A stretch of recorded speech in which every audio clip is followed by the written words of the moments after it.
Assalamualaikum warahmatullahi wabarakatuh. Perkenalkan, saya Dea Amalia Putri dengan NIM 2309116037 dari Sistem Informasi A 2023. Pada mata kuliah Sistem Informasi Keanekaragaman Hayati kali ini, saya akan mempresentasikan tentang peran analisa pemetaan dan monitoring terumbu karang.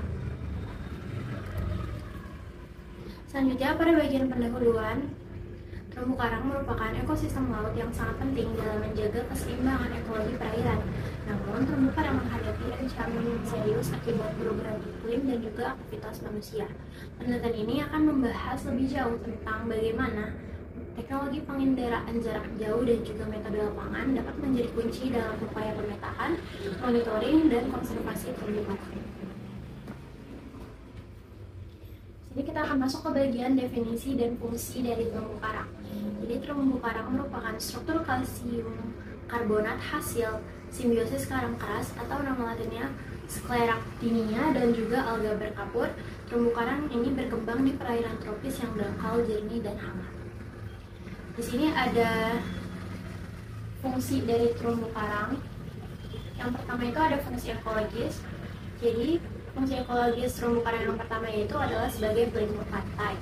Terumbu karang dapat mengurangi energi gelombang hingga 97% dan membantu mencegah terjadinya abrasi pantai. Dan terumbu karang juga merupakan habitat bagi 25% spesies laut. Lalu terumbu karang ini juga berfungsi sebagai penyerap karbon. Jadi terumbu karang dapat menyimpan CO2 20 kali lebih efektif dibandingkan dengan hutan yang ada di daratan. Selanjutnya yaitu ada di bidang ekonomi, sebagai nilai ekonomi, jadi terumbu karang ini mampu menyokong industri perikanan dan juga pariwisata. Kenapa dapat dikatakan seperti ini? Karena terumbu karang itu sendiri kan merupakan tempat habitat bagi beberapa spesies laut seperti ikan-ikan. Nah, itu mampu menyokong di industri perikanan dan juga di bagian pariwisatanya karena terumbu karang ini merupakan memiliki keindahan yang menarik dan itu dapat memancing wisatawan untuk datang dan juga melakukan snorkeling. Selanjutnya di latar belakang sini ada ancaman terhadap terumbu karang. Yang pertama yaitu perubahan iklim. Akibat terjadinya kenaikan suhu laut itu dapat mengakibatkan terjadinya pemutihan karang atau coral bleaching. Jadi jika suhu laut ini mengalami kenaikan, maka di bagian terumbu karang ini akan sepenuhnya berubah warna menjadi warna putih. Itulah yang dinamakan pemutihan karang. Lalu ada 50% terumbu karang global ini hilang dalam 30 tahun terakhir akibat adanya perubahan iklim itu tadi. Selanjutnya ada aktivitas manusia. Yang pertama itu ada penangkapan ikan secara destruktif, yaitu menggunakan bom ikan, sianida, dan juga adanya overfishing atau memancing secara berlebihan. Dan kemudian ada pencemaran. Sini bisa pencemaran terjadi karena mikroplastik, karena limbah yang dibuang sembarangan ke laut, dan juga ada sedimentasi dari pembangunan pesisir pantai. Selanjutnya pariwisata. Pihak pariwisata tidak bertanggung jawab. Jadi karena pariwisatanya tidak bertanggung jawab, mereka tidak memiliki regulasi yang ketat terhadap aturan untuk para wisatawannya, sehingga wisatawan yang melakukan snorkeling, para wisatawan yang masih awam ini menyelamnya dengan sembarangan sehingga melakukan kontak fisik secara langsung dengan karang dan membuat karangnya rusak. Kemudian ada juga lalu lintas kapal, yang kapal bolak-balik itu bisa menyebabkan kerusakan terhadap terumbu karang juga. Selanjutnya ada pemetaan dan monitoring. Jadi manfaat dari pemetaan dan monitoring yang dilakukan pada penelitian saya ini yang ada di jurnal itu yang saya bahas. Yang pertama ada memantau perubahan kondisi terumbu karang secara berkala. Jadi manfaat pemetaan dan monitoring yang dibahas di jurnal itu karena kita menggunakan penginderaan jarak jauh, jadi dia mampu memantau perubahan kondisi terumbu karang secara bertahap gitu, setiap hari secara berkala. Jadi kita bisa melihat perbedaannya dari hari ke hari, dari bulan ke bulan hingga tahun ke tahun. Lalu ada yang kedua yaitu mengidentifikasi area yang mengalami degradasi atau mengalami pengurangan terumbu karang, mengalami kerusakan dan sebagainya. Dan kemudian yang terakhir yaitu membantu dalam pembuatan kebijakan konservasi berbasis data.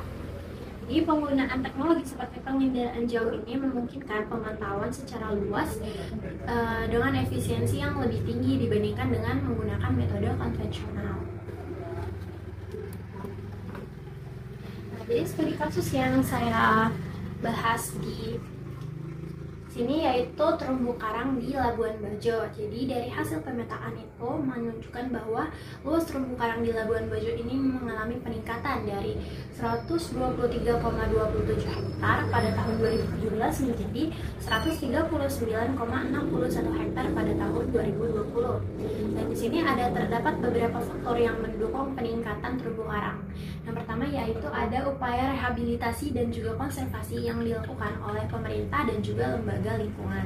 Kemudian berkurangnya aktivitas wisata selama pandemi COVID-19 ini memberikan waktu bagi ekosistem untuk pulih. Jadi karena tidak ada pengunjung yang datang sehingga terumbu karangnya mampu pulih kembali, ekosistem yang ada di lautnya mampu pulih kembali seperti semula, dan juga dengan adanya bantuan dari rehabilitasi dan juga konservasi membantu untuk ekosistemnya pulih lebih cepat dan bisa meningkatkan perluasan dari terumbu karang itu sendiri.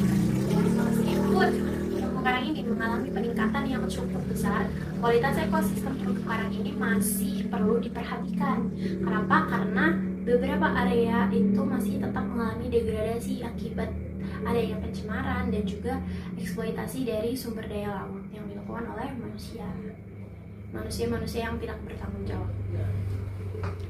Selanjutnya ada dampak aktivitas pariwisata. Jadi pariwisata yang tidak dikelola dengan baik oleh pemiliknya itu dapat berdampak negatif pada ekosistem terumbu karang. Jadi di sini ada beberapa ancaman dari aktivitas wisata, yaitu ada penyelaman dan juga snorkeling yang menyebabkan kerusakan fisik pada karang.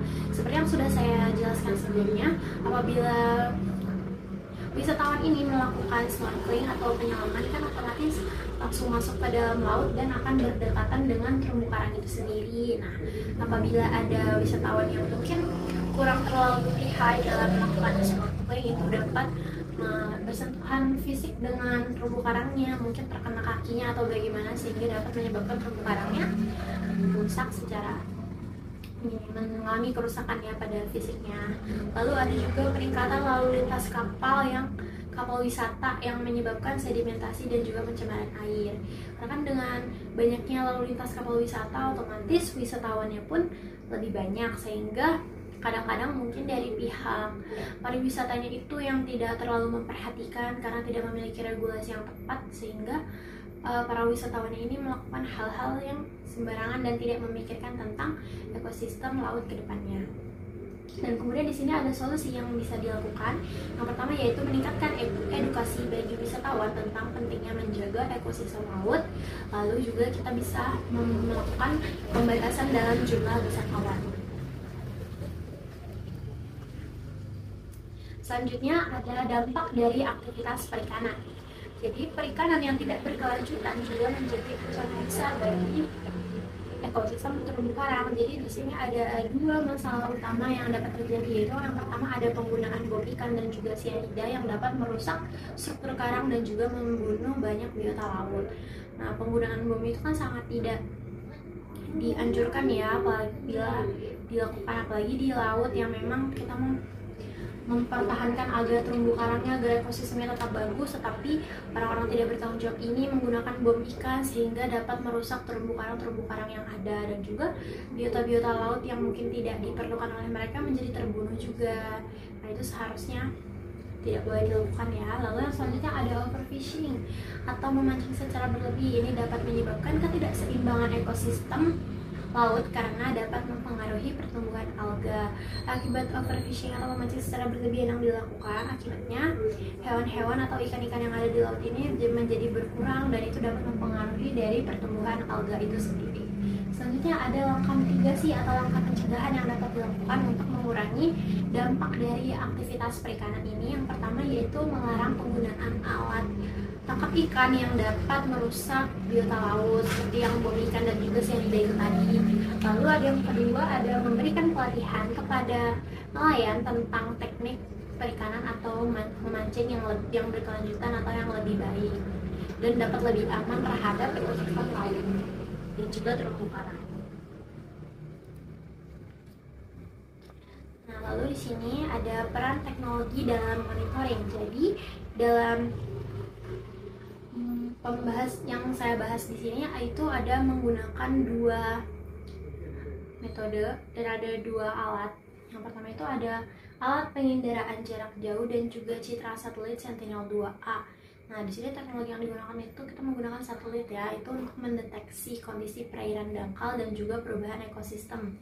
Seperti sebelumnya yang sudah dimention tentang pertambahan terumbu karang di Labuan Bajo, itu kita menggunakan penginderaan jauh untuk melihat bagaimana perkembangan pertumbuhan dari terumbu karangnya itu sendiri. Kemudian ada di sini menggunakan resolusi tinggi 10M yang memungkinkan pemetaan yang lebih akurat dibandingkan dengan menggunakan metode yang lama.